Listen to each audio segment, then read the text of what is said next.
Pemirsa setia Pijar TV, terima kasih ya sudah klik video YouTube ini.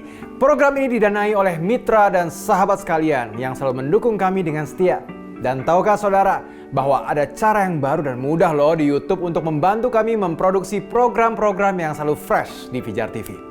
Silakan klik tombol thanks di bawah dan saudara bisa mengirimkan kami stiker Super Thanks dengan donasi saudara. Yuk, segera dicoba. Seberapapun donasi saudara sangat memberkati pelayanan kami. Salam terang bagi Indonesia.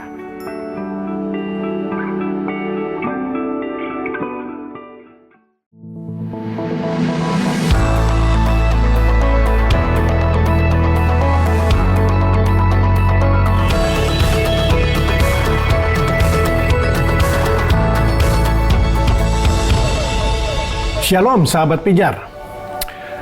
Dalam kehidupan masa kini, kita perlu berhati-hati dengan kemajuan teknologi, khususnya dalam menggunakan sosial media. Karena salah satu dampak negatif dari penggunaan sosial media adalah membuat manusia lebih konsumtif.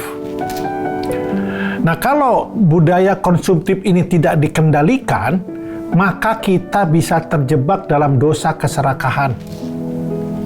Nah, budaya konsumtif ini adalah salah satu bentuk dari keserakahan.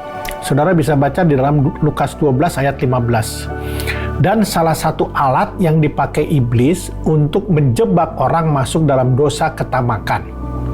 Nah, firman Tuhan, kalau kita baca di dalam Yakobus 1 ayat 14 dan 15, itu berkata demikian. Tetapi tiap-tiap orang dicobai oleh keinginannya sendiri, karena ia diseret dan dipikat olehnya. Dan apabila keinginan itu telah dibuahi, ia melahirkan dosa. Dan apabila dosa itu sudah matang, ia melahirkan maut. Nah, kita ini sebagai manusia yang sudah jatuh dalam dosa, pasti akan dicobai oleh keinginan sendiri.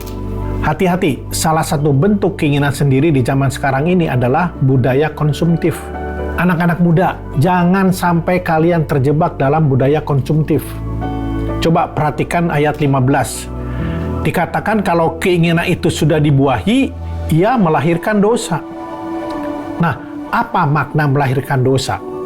Pertama, keinginan itu ada di pikiran. Hei anak-anak muda, kenapa pikiranmu dipenuhi oleh keinginan yang tidak ada habis-habisnya? Karena kamu terlalu banyak melihat Instagram, menonton YouTube. Lalu yang ditonton tentang apa? Kehidupan artis A. Wah, rumahnya keren ya, mobilnya keren ya. Hati-hati. Di zaman now, sosial media bisa memicu untuk memiliki keinginan. Nah, apa yang dilihat itu langsung masuk ke dalam otak. Dan disinilah fase pertama dicobai, yaitu hal-hal yang tadi terlihat keren. Ya, langsung masuk ke pikiran. Tapi di tahap ini belum melahirkan dosa. Jadi kapan hal itu melahirkan dosa? Ketika apa yang ada di pikiran itu kita lakukan. Nah, contohnya ya, saya mau beli barang seperti orang lain punya. Langsung saya pikir caranya gimana? Oh, ada pinjol atau ada kredit. Padahal keuangan saat itu belum mampu. Tapi apapun dilakukan supaya status saya bisa naik. Supaya saya mendapatkan pengakuan karena menggunakan barang-barang mewah. Dosa itu lahir ketika ia sudah bertindak untuk mencapai keinginannya itu. Dan ujungnya akan melahirkan maut. Yang paling mengerikan, keinginan itu juga bisa kita bawa kepada Tuhan loh. Kita berdoa, meminta apa yang kita inginkan, bukan apa yang kita butuhkan. Makanya jangan heran kalau doa kita tidak pernah dijawab oleh Tuhan. Kenapa? Karena salah satu penyebabnya, karena apa yang kita minta itu hanya untuk memuaskan keinginan kita. Nah, kemudian, apa ciri-ciri atau sifat dari keserakahan? Yang pertama, orang yang terjebak dalam keserakahan atau budaya konsumtif akan lebih mengutamakan keinginan daripada kebutuhan. Itu yang pertama. Yang kedua, mereka akan membenarkan segala cara untuk mendapatkan keinginannya. Misalnya apa? Korupsi, menggunakan pinjol. Ya. Dan yang ketiga, tidak pernah merasa puas dengan apa yang mereka sudah capai atau miliki. Dan yang keempat, seseorang yang terjebak dalam keserakahan akan mudah terpengaruh oleh keadaan orang lain. Ketika melihat temannya pergi berlibur, wah, dia juga buru-buru apa? Beli tiket liburan. Nah, ingat, sosial media seringkali membuat orang tergoda untuk mengikuti tren dan memiliki apa yang orang lain miliki. Karena itu kita harus berhati-hati dalam menyikapi apa yang kita lihat di dalam sosial media. Budaya konsumtif ini tentunya menyebabkan dampak negatif. Yaitu apa? Menyebabkan seseorang tidak mengucap syukur kepada apa yang dia miliki, sehingga dapat merusak hubungan dia dengan Tuhan. Budaya konsumtif juga menyebabkan seseorang bisa masuk di dalam kekhawatiran. Kenapa? Karena fokusnya kepada keinginan. Dan ketika keinginan itu tidak terpenuhi, maka khawatirlah dia.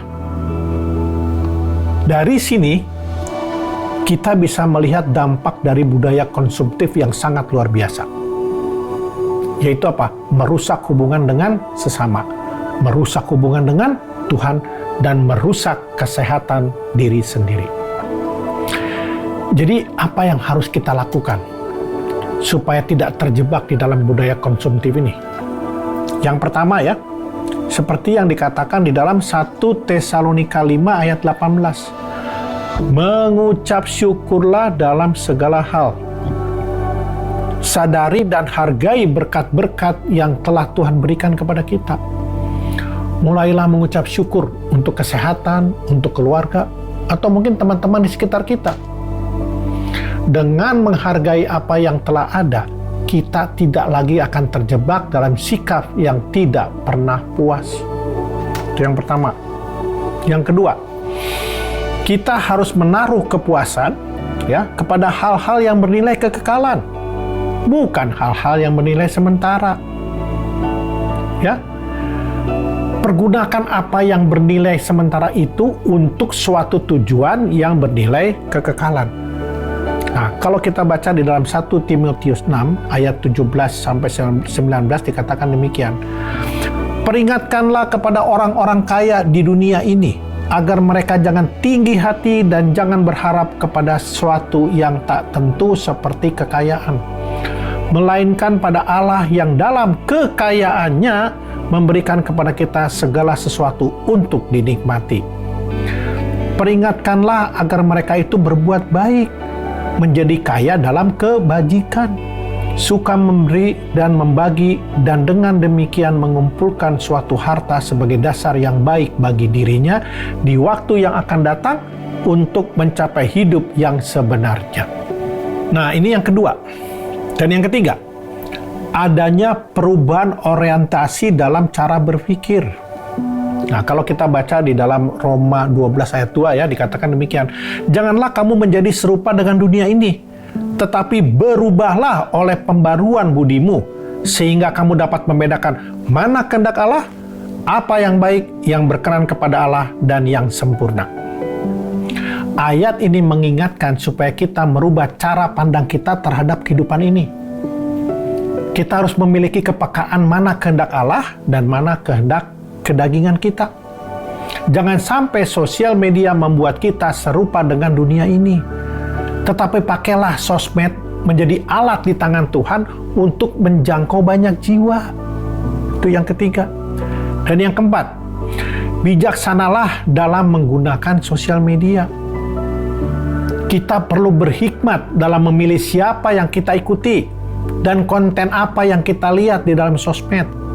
Karena apa yang kita lihat dan kita dengar itu yang memicu keinginan yang ujungnya membuat kita terjebak dalam budaya konsumtif.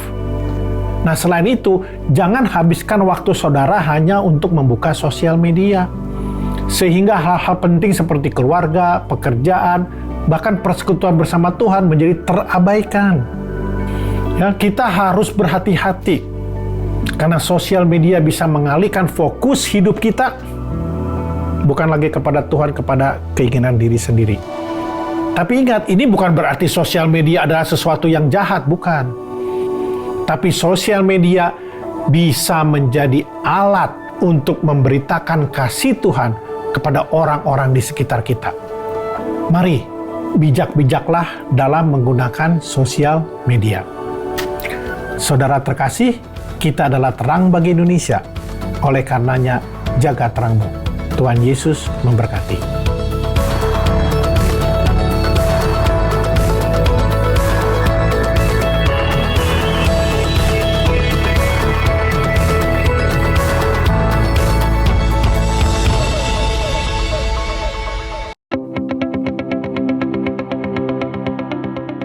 Sahabat Pijar TV, Shalom, apa kabar? Terima kasih sudah menjadi sahabat dan menjadi pemirsa setia program-program Pijar TV.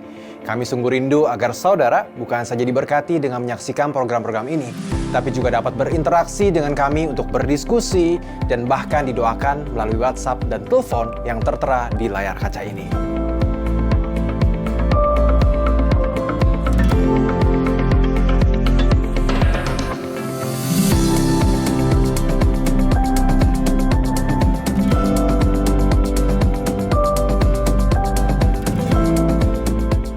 Hubungi kami sekarang melalui WhatsApp. Tim Respon Pijar TV siap untuk melayani saudara. God bless you.